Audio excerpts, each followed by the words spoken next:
So I'm going to make sure I'm seen safe. First thing, gloves, eye protection, and also a mask for COVID. Then I'm going to go through my e-phase. So I've been called out to 17 Johnson Street, Glendenning. It's a construction building site. So a patient was sitting and having a cigarette, grabbed his chest and has fallen to the side onto the ground, and he's now unconscious. Hazards for the site. It's a work site, so there's moving vehicles overhead. There could be open and live services like gas, electricity. So the access to the site is on Johnson Street itself. There's traffic control that is doing a counterflow for the traffic. They're going to wave us and have us go in. They've got people at each designated corner that's going to wave us exactly to the building site, to the exact location, which is the smoking area in front of the lunchroom. We know there's one patient, 47-year-old male. We're going to have ICP on standby just in case anything does eventuate from this. So as I arrive at the scene, I can see that the patient's laying down. I'm going to lay my tools down. I'm going to say, hello, can you hear me? There's no answer. I'm going to go for the trap squeeze, and the patient's still got no response. So my FPU says that the patient's unresponsive. So I'm going to go to a rapid ABC. So first thing's airways. I'm going to head tilt, chin. The airways are clear and patent.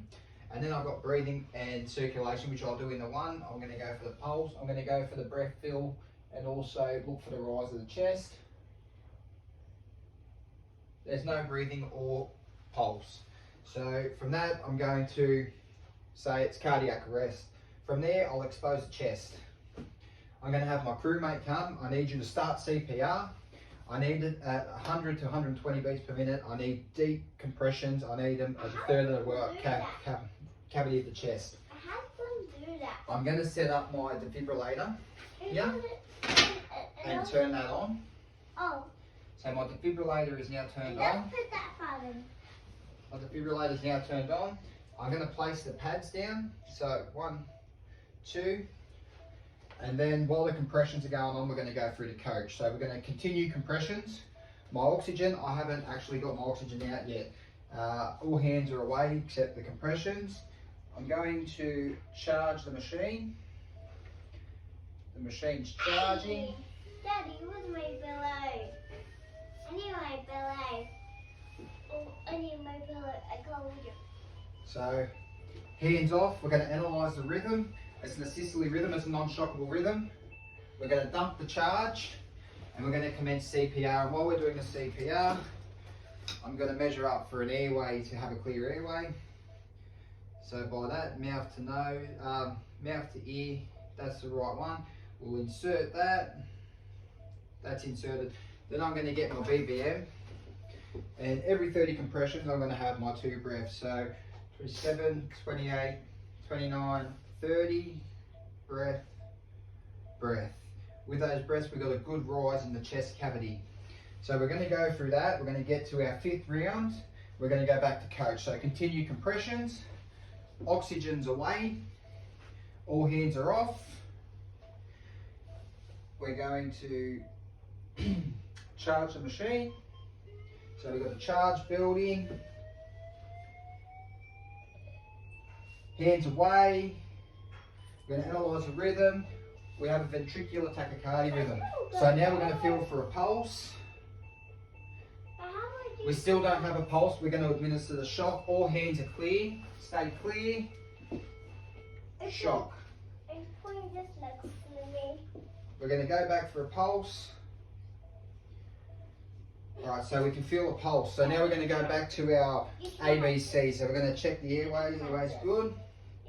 Then we're going to go for our breathing and circulation. So we're going to feel for a pulse while also feeling and looking for breaths. So I can't see the chest rise, but I can feel a faint breath. We're feeling at a respiratory rate of 8 breaths per minute, which is slow. So I'm going to assist them with the BVN still. So I'm going to give them 1 breath every 6 seconds to keep the oxygen circulating for them.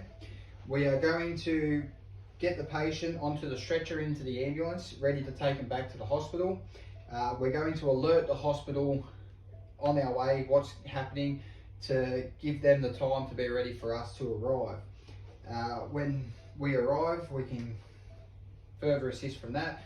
We can also look at our 4H's and 4T's for the reversible symptoms. So we have hypothermia, hyper and hypokalemia. We have hypoxia and hypovolemia. Then we have our 4T's, which is a tension pneumothorax, thrombosis. We have a tamponade and toxins. Thank you.